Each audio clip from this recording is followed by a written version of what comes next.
자, 열왕기하 20장 1절부터 7절.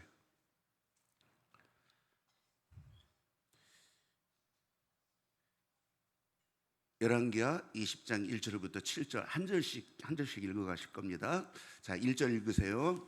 그때 히스기야가 병들어 죽게 되매 아모스의 아들 선지자 이사야가 그에게 나아와서 그에게 이르되 여호와의 말씀이 너는 집을 정리하라 내가 죽고 살지 못하리라 하셨나이다.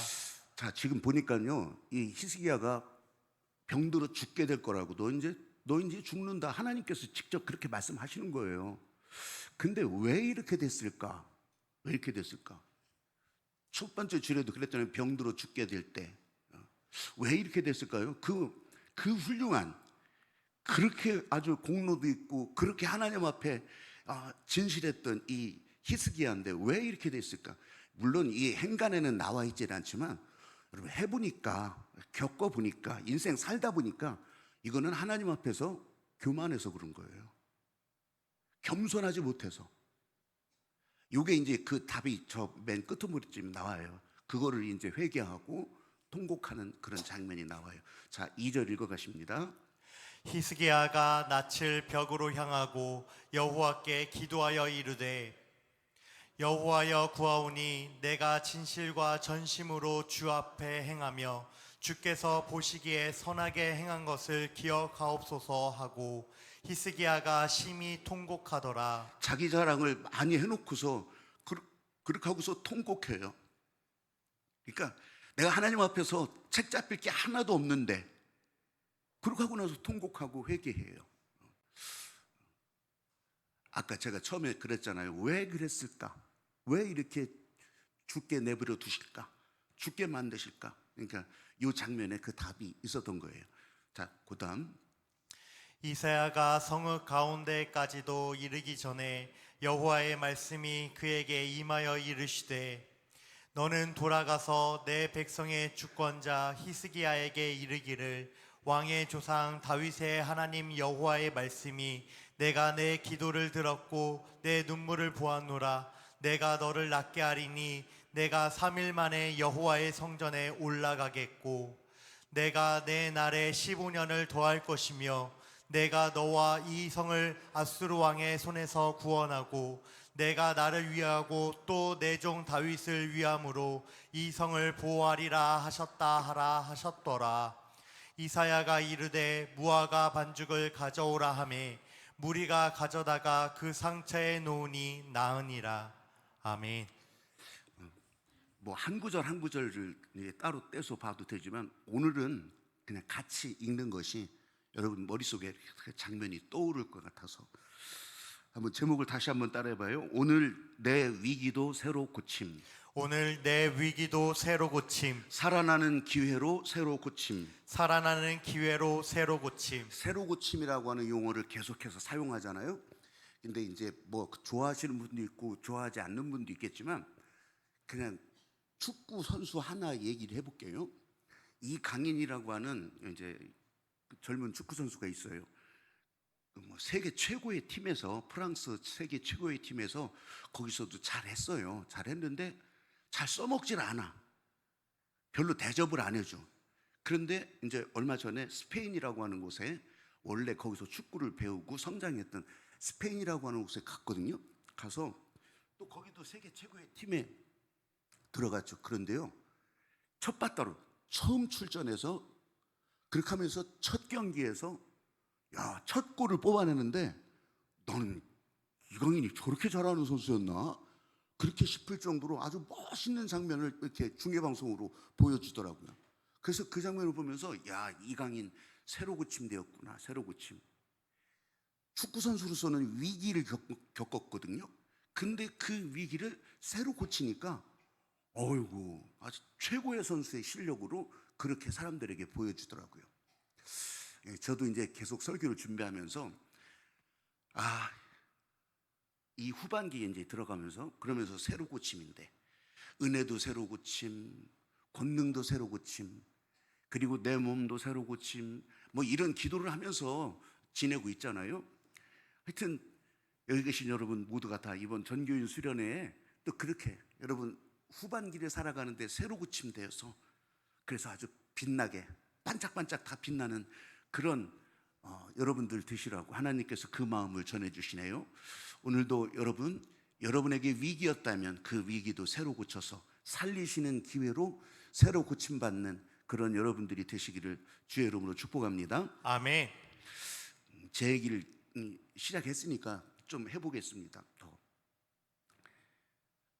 여기는 히스기야 얘기인데 그때 히스기야 3,000년 전 그 사람 얘기하려는 것이 아니라 오늘 저와 여러분에게 주시는 마음이라 그냥 제 얘기부터 좀 해보겠습니다. 이제 이만큼 목회하고 보니까 그래도 여러분들 보시기에도 아유 저 정도 목사면 그냥 목회 잘했구나, 자랑스럽겠다, 잘났네, 이렇게는 얘기하실 수 있을 거 아니겠어요? 저 스스로 생각해도 그렇게 뭐 못나게 아니면 찌질이처럼 그렇게 하지는 않았던 것 같아요. 근데요, 인생 경험 리스트를 이렇게 쭉 이렇게 해보니까 제가 이렇게 적어보니까 야, 이 정도면 잘했지. 근데요, 좋은 것만 있었겠냐고. 제 안에 아픔도 있고 눈물도 있고 뭐 여러분들이 보는 것처럼 아는 것처럼 그런 경험을 다 해서 이렇게 대차대조를 해놓고 보니까 그래도 내 삶에 하나님이 주신 은혜가 훨씬 더 큰 거예요. 아픔마저도 은혜고 이것이 훨씬 더 커서 야, 이것이 진짜 은혜가 아니면 살아갈 수가 없는 그런 인생이 있구나, 은혜 아니면 설 수 없는 인생이 있구나, 그런 걸 알게 하는 거예요. 그렇게 자꾸. 근데 여러분 이렇게 은혜 아니면 살아갈 수 없다고 찬양하고 기도하고 그래도요, 여러분 항상 은혜의 생수의 강물만 흘러가겠냐고. 그러지 않더라고요. 어떤 때는요 이 바닥이 말라버릴 때도 있고요, 어떤 때는요 거기에 눈물도 아픔도 막 더러운 물도 막 그렇게 흘러나가더라고. 그러니까 항상 그 진짜 사람 살리는 생수의 강물만 흘러가고 그러는 게 아니더라고. 말라버릴 때도 있어요. 말라버릴 때 땅바닥이 쩍쩍 갈라지듯이. 근데 그런 시절을 이렇게 놓고 보면 그때는 내가 왜 그랬을까, 어째서 그랬을까. 그러니까 이 내 안에서 나오는 것도요, 나 분노만 나오고 그리고 뭐 그 쉽지 않은 말들만 나오고. 왜 그랬을까? 그때는 왜 그랬을까? 근데요, 이유는 아주 단순하더라고요. 이제는 알겠어요. 그거 뭐냐면 나를 인정해 주지 않는 그런 마음들이 이제 올라오잖아요. 그런 마음들이 막 생기잖아요. 그리고 나를 깎아버리려고 하는 그런 마음들도 생길 거 아니겠어요? 근데 절묘하게 반대로 제 안에서는 나는 올라가고 싶은 마음이 막 올라가는 거예요. 그러니까 저쪽에서는 깎아버리려고 하지, 나는 올라가려고 하지. 당연히 부딪히죠. 당연히 충돌이 생기더라고. 아, 이게 이런 거였구나. 그러니까 이게 내 안에 부딪히니까 이 안에 머물러 있던, 이 안에 잠재되어 있던 내 인간의 본성이 막 이제 막 흘러나오는 거예요. 그러니까 내가 나를 막 칼로 찌르는 것 같아. 그런 스트레스, 그런 아픔. 근데요, 그럴 때 하나님의 마음이 이렇게 전해지는 그런 신호가 잡혀요. 하나님의 마음이 이렇게 전해져요. 그리고 그걸 알 수 있게 하니까, 그래서 살리시는 은혜지. 그러니까 그걸 내 안에 막 내가 스스로 자해를 하고 나를 막 찌르는 것처럼 스스로 그런 스트레스를 받기도 하는데 왜 이런 거를 나한테 주실까? 근데 오늘 히스기야도 그랬잖아요. 아, 이게 살리시는 기회구나. 나는 위기인 줄만 알았는데 이게 나를 살리시는 기회구나. 이게 기도를 하다 보면 진짜 그런 게 느껴져요. 이게 살리시는 영으로 하나님께서 내 기도를 열어가시는구나. 이게 느껴져요. 여러분, 이 영으로, 하나님의 영과 통하지 않는 기도는요, 백날 폼 잡고 해봐야 소용없어. 여기다가 멋지게 막 문장을 써놓고 다 해봐도 그 소용없어. 이 하나님의 마음과 통해야 돼요. 그래서 제가 일부러 여러분에게 따라하라고도 하잖아요. 하나님의 마음이 지금 내 안에, 예수님의 마음이 오늘 여기에, 성령의 다스림이 지금 내 머리 위에, 이게 통하지 않고서는요, 여러분, 기도는 폼만 잡는 것이 돼. 그러니까 울리는 꽹과리가 되는 거지. 제가 이제 이제는 이 하나님의 영으로 믿음으로 기도하는 일을 이제 시작하다 보니까 남들에게도 뭐 날 더 알아주세요 이런 마음도 없어. 이런 마음도 생기도 않아. 예. 오늘 이 히스기야가 바로 그런 장면, 우리가 다 읽지는 않았지만 여기 나오지도 않지만 그런 히스기야의 마음, 그 히스기야의 마음에게 주신 하나님의 마음. 그래서 나중에 네 기도를 들었고 네 눈물을 보았고 여러분 다 그렇게 하시잖아요. 그러니까 그 하나님의 마음이 그렇게 전해지는 거예요. 오늘 옛날 얘기, 한 사람에 대한 옛날 얘기를 하는 것이 아니고 오늘 저와 여러분, 오늘을 살리시는 이 하나님의 은혜를 여러분도 그렇게 알아갈 수 있게 되기를 바랍니다. 아멘. 아멘. 한번 저를 따라서 해보십시오. 개인 기도가 새로 그침. 개인 기도가 새로 고침. 자, 1절 다시 한번 읽어보십시다. 1절 시작. 그때 히스기야가 병들어 죽게 되매 아모스의 아들 선지자 이사야가 그에게 나와서 그에게 이르되 여호와의 말씀이 너는 집을 정리하라 내가 죽고 살지 못하리라 하셨나이다. 이렇게 읽었지만 진짜 개인 인생을 놓고 보더라도 지금 위기인데 이 위기가 살리시는 기회로 새로 고쳐주신다고. 여기에 아까 그랬잖아요. 이 안에 교만이 있어서 은혜로 새로 고침받지 못하고 있으니까 하나님께서 너 이제 죽을 거야. 너 이제 죽을 거야. 여러분, 히스기야가 하나님 앞에 이제 나와서 개인 기도를 새로 고치는데 지금 가지고 있는 부귀영화, 누리고 있는 거 이걸 더 가지고 싶어서 그러는 게 아니에요. 아니면 더 그냥 사람들 앞에 이 권세를 더 부리고 싶은데 그런 마음 때문에 지금 살고 싶은 게 아니에요. 히스기야는 아까 통곡하며 기도했다고 했잖아요. 히스기야는 하나님께서 이 히스기야 이 사람한테 주신 사명이 있단 말이에요. 이 백성들을 살리는 통로를 만들어 가라고, 이 백성들을 구원하는 통로를 만들어 가라고 그 사명을 줬는데 그걸 다 하지 못한 게 이제 생각이 나는 거예요. 내가 제대로 못했군요. 내가 이거 제대로 따라가지 못했군요. 이거 육신의 질병이 아니라 하나님께서 맡겨주신 그 중요한 일. 제가 왜 새로 고침 위기를 통하여 왜 기회로 나가고 이런 말씀을 자꾸 주실까? 나 잘나서 그러라고 하는 것이 아니라 내 안에 아직 이 살리시는 은혜의 통로가 되게 하시는 이 하나님의 마음이 막 채워지니까 그래서 새로 고친다고. 히스기야는요, 그래서 하나님의 마음을 따라가면서 살든지 죽든지 내가 이제 하나님이 주신 그 사명으로 살아가겠다고 그렇게 하면서 회개하고 그렇게 하면서 돌이키고 그렇게 하면서 통곡하고 있는 거예요. 히스기야는 성전 기도를 통해서 이 기도의 비밀을 원래 알았어요. 근데 개인적인 위기를 만나면서 이것을 새로 고침해야 되는데 그걸 못했던 거예요. 그래서 이게 살리시는 기회로 새로 고침하게 하셨다고. 2절 한번 보세요. 2절 읽어가세요. 시작. 히스기야가 낯을 벽으로 향하고 여호와께 기도하여 이르되. 어떻게 새로 고침되는지를 여기 한 장면으로 명확하게 보여줘요. 얼굴을 벽으로 향해서. 제가 가끔 이렇게 특별 기도하고 그럴 때 기도하려고 할 때 이렇게 벽을 향해서 이렇게 벽면 기도를 해보라고 이제 권할 때가 있잖아요. 왜 그래요? 왜 벽면을 바라보고 기도해요? 시선을 그냥 하나님 한 곳을 향해서 보라고. 사람이 기도할 때 눈을 뜨고 기도하거나 눈을 감고 기도하거나 그거는 문제가 안 돼요. 꼭 눈 감고 기도해야 돼. 우리 이제 어릴 때는 그렇게 배웠지만 그게 이제 더 기도를 하게 되면 눈을 뜨고서 기도해도요, 하나님께서 내 육신을 들여다보시는 것을 볼 수 있어요. 그게 영으로 통하는 기도예요. 그게. 근데 그렇게 할 때 이 시선이 그냥 열려 있으면 눈을 뜨고 기도하면요 방해를 받아. 아니 이제 영으로 기도하면 방해를 안 받는데 이것이 이제 훈련이 안 되잖아요. 그러면 방해를 받아. 그러면서 기도하는데 아이고 오늘 저분은 왜 또 머리핀을 저런 걸 하고 왔냐. 아이고 좀 아니면 뭐 오늘 파마가 들 빠졌나 봐. 뭐 이제 이런 것만 자꾸 보인다고. 그래서 이 시선을 차단하는 거예요. 시선을.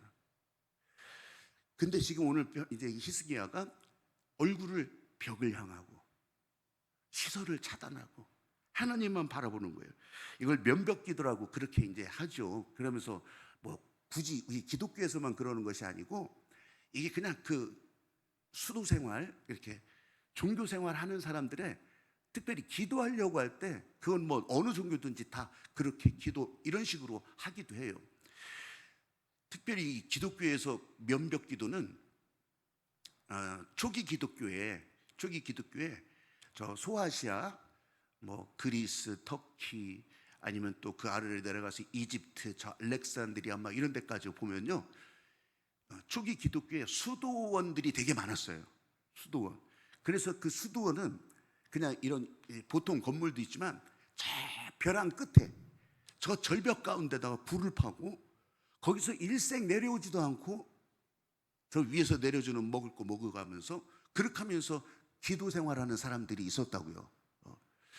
이렇게 그냥 벽 치고서 그렇게 이렇게 한 것이 아니고 이제 토구를 파고 또 그 안에 이제 계속 거기서 기거를 하면서 지금도 그 유튜브 여러분들 이렇게 가끔 이렇게 보면 저 그리스 이런 데 가보면 메테오라 수도원이라고 막 산 꼭대기에 거기에 그 날맹이에다가 수도원 줘놓고 지금도 그리스 정교회 동방 정교회 사람들이 거기서 수도 생활하고 그렇게 지금도 예배드리고 그렇게 해요. 그렇게 하는데 이게 초기 기독교의 전통이라 그렇게 이제 굴 속에 들어가서 안 나오니까 사람들이 와서 물으면 뭐 이제 뭐라도 물어보기라도 하면 그렇게 하면 문만 빼고 이렇게 이제 대답해주고 열고 대답해주고 그랬는데 어떤 청년이 묻는 거예요. 아니 왜 이렇게 세상하고 점점 더 멀어져면서 사람들을 피해가면서 이렇게 이 토굴 속에만 있어야 될 이유가 뭐가 있어요? 그랬더니 이 수도 선생이 얘기를 하는 거예요. 그게 뭐냐면 나는 세상과 자꾸 멀어지는 것 같지만 사람들의 시선에서 멀어지지만 하나님께는 더 가까이 가고 있다. 하나님과는 더 함께하고 있다. 그런 얘기로 대답을 하더래요. 여러분 그렇게 하면서 어떤 신비적인 체험이나 아니면 막 극적인 막 드라마틱한 어떤 사건 사고를 그렇게 한다기보다 자기를 자꾸 비워가는 시간. 자기를. 제가 요즘 이제 생활이요 굉장히 단순해졌어요. 단순해지고 점점 아니 내가 토굴 속에 들어간 건 아닌데 점점 단순해지고 그리고 뭐 사람도 이제 잘 못 만나고 이렇게 하고 있는데 그러고 보니까 밤중에 깨더라도 진짜 이 지금 말한 것처럼 저 더 가까워지는 것 같아. 더 가까워지는 것 같아. 이 하나님의 마음이 지금 내 안에 더 이렇게 흘러 들어오는 것 같은 그런 기분을 가지게 돼요. 이 히스기야가 벽면으로 향하여서 영으로 기도드리는 이 새로 고침 될 때 이제 들으셨다고 했잖아요. 내가 네 기도를 들었고 네 눈물도 보았고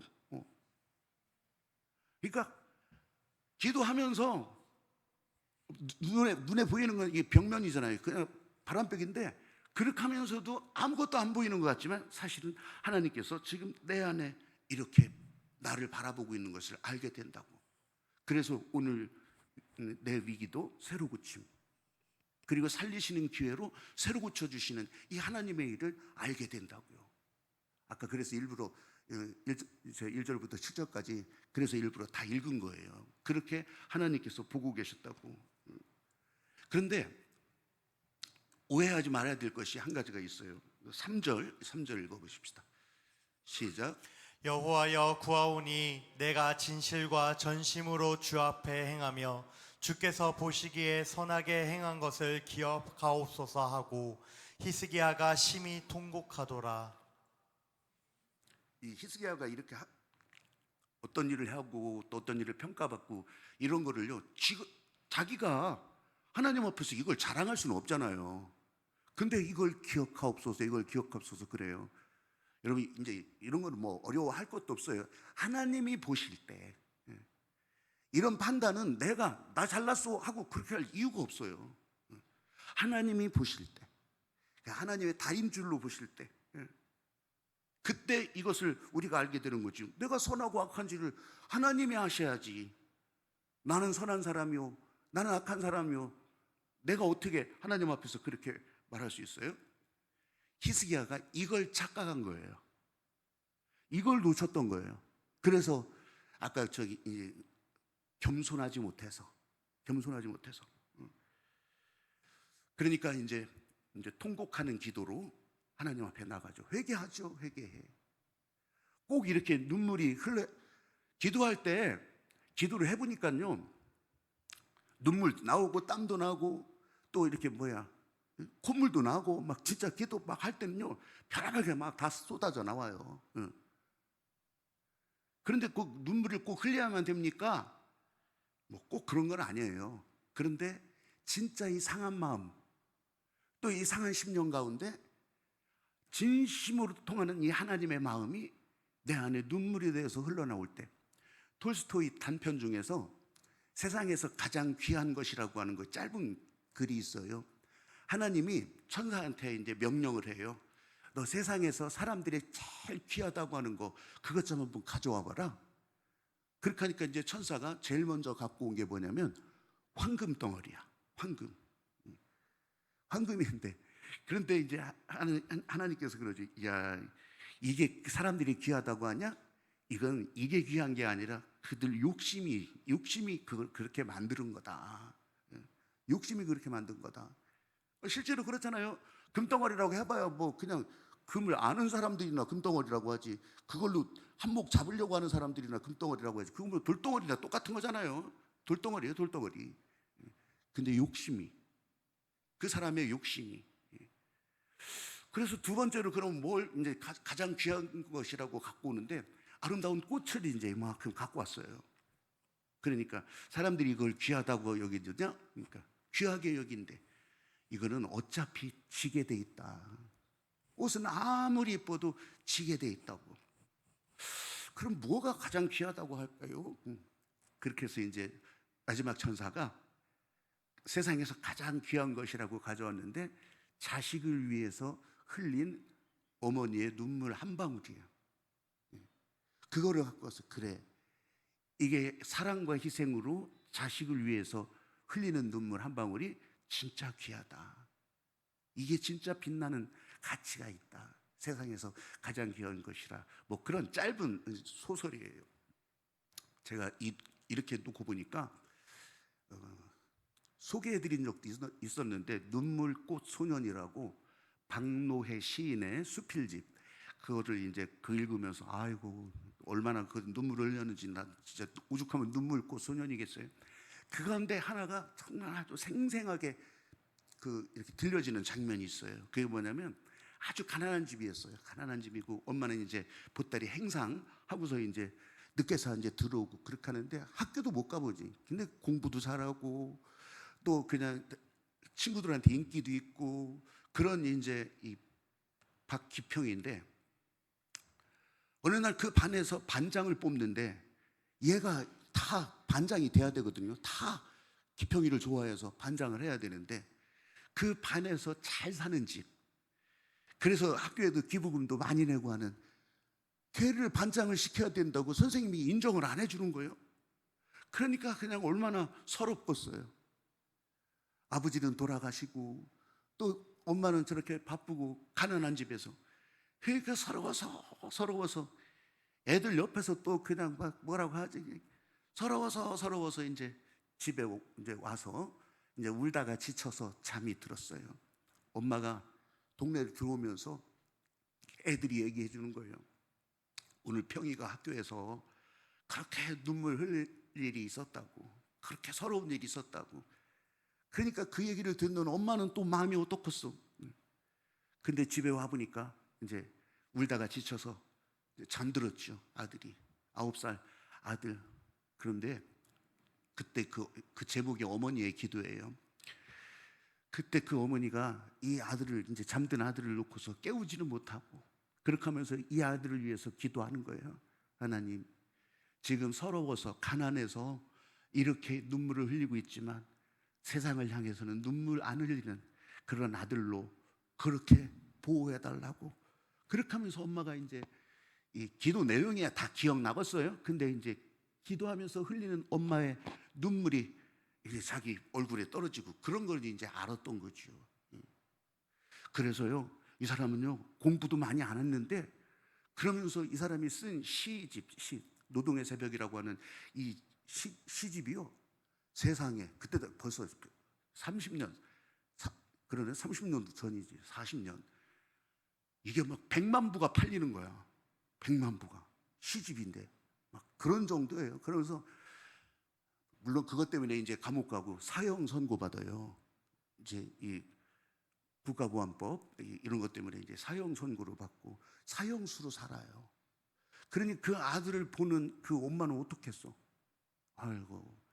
그래도요, 이 박노해는 정말 아주 단단한 마음을 가지고, 아주 나쁜 마음이 아니라 단단한 마음을 가지고 세상을 향해서 눈물을 보이지 않았어요. 심지어는 나중에는 무죄 받았거든요. 사형 그 무죄야. 이제 죄가 없다고 무죄 받았는데 그래서 풀려 나왔어요. 근데 한 7년인가 감옥에 있었잖아요. 그 국가에서 보상을 해준대. 근데 이 박노해가 얼마나 단단한 사람이냐면, 나는 과거를 팔아서 오늘을 살지 않겠다고. 그렇게 하면서 지금 세계 곳곳에 기아의 현장, 전쟁의 현장 이런 데 가서 계속 그렇게 봉사하고 또 사진 남기고 또 그렇게 기부하고 그렇게 하고 다녀요. 자, 어머니의 기도가 어떻겠어요? 9살이면 이제 생생하게 기억도 나겠지만 기도문 전체는 잘 모를 거예요. 그 엄마도 뭐 여러분 해봐서 알잖아요. 그 기도를 뭐 또 기억하라고 기도하겠어요? 그 눈물. 지금 히스기야를 향해서도 하나님께서 그러잖아요. 네 기도를 보았다. 네 눈물을 보았다. 네 기도를 들었다. 내가 너를 살리리라. 살리시는 은혜가 이렇게 히스기야에게 전해지잖아요. 그래서 실제로 더 살고 15년을 더 살고 그렇게 하면서 이제 하나님이 사랑하시고 하나님이 기뻐하시는 일을 계속 순종해 가면서 살았던 거죠. 오늘 우리 위기도 새로 고침되면 이게 살리시는 기회로 새로 고침되고, 그래서 오늘 여기 오게 하신 이 하나님의 마음이 여러분에게 채워지고 그게 은혜로 흘러가고, 은혜 아니면 살아갈 수가 없다고 하는 것을 우리는 찬양도 하지만 진짜 은혜 아니면 설 수도 없고, 잠시라도 눈 깜박거리는 것도 아니면 여기서 이 귀를 열고 듣는 것도 은혜가 아니면 할 수가 없고, 오늘 위기도 새로 고침되고 살리시는 기회로 새로 고침되는데 이게 다 은혜였음을 우리 고백하고 또 찬양하고 그리고 나서 기도하기를 바랍니다. 은혜 아니면 살아갈 수가 없네.